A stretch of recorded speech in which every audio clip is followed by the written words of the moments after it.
దినకర్ భవిష్యల పరిశుద్ధ వివాహంలో మీరు ఉన్నారు.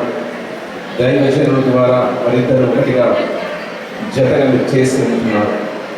ఇరువురు బిడ్డలు కలిసి జీవిస్తుండగా ఆత్మీయ జీవితంలో మరి మిమ్మల్ని ముందు పెట్టుకున్న బిడ్డలుగా చేయండి.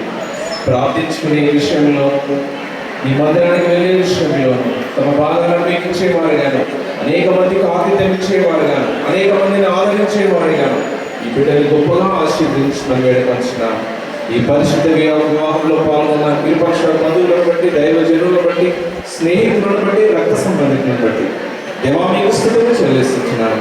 నూతనంగా కొత్తగా వాక్యమైన బిడ్డల హృదయాలు గొప్ప కార్యక్రమాలు జరిగించుకోవాలి. మరొకసారి నూతన బంధువులను మీ చేతికి అప్పగిస్తూ యేసుక్రీస్తునామమున ప్రార్థించడానికి వేడుకుంటున్నాను తండ్రి. ఆమేన్.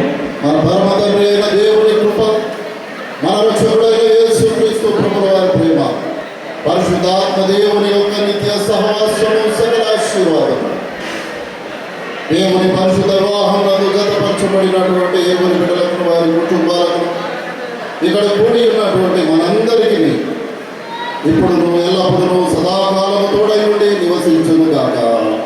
ఆమేన్. ఆమేన్. అమ్మా వేరు